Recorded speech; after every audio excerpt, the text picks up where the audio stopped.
There are over 400 cities mentioned in the Bible, and so we thought we would take a little time to highlight some of those cities. Part 16.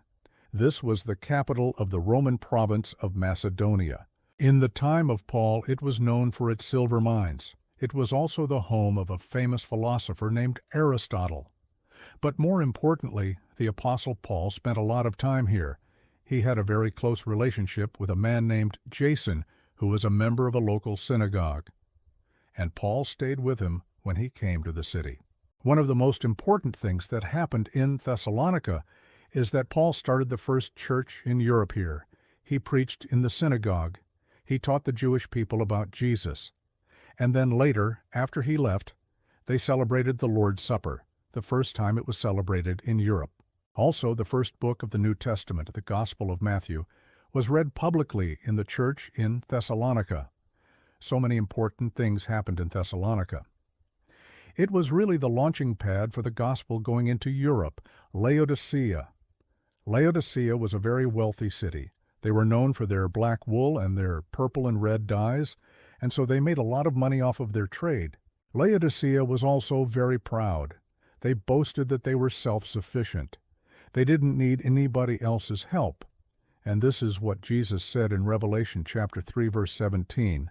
I know your works, that you are neither cold nor hot.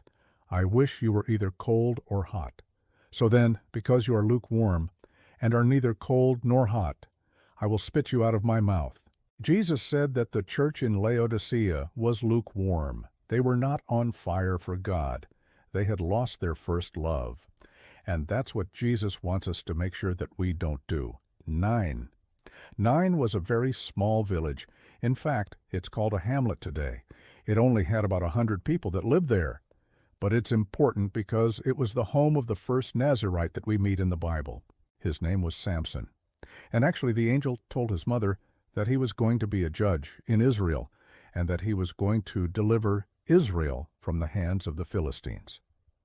But we know that Samson didn't follow God's ways. He gave his life to a prostitute, and that's why he lost his strength.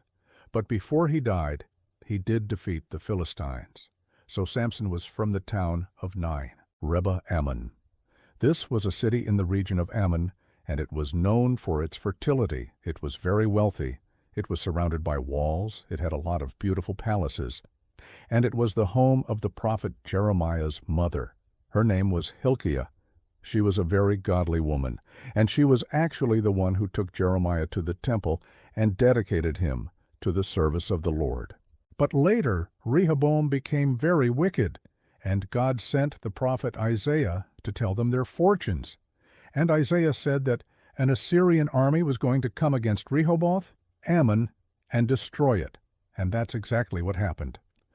The Bible says that the king of Assyria came against it with a large army, and he besieged the city and destroyed it. And until next time, be blessed.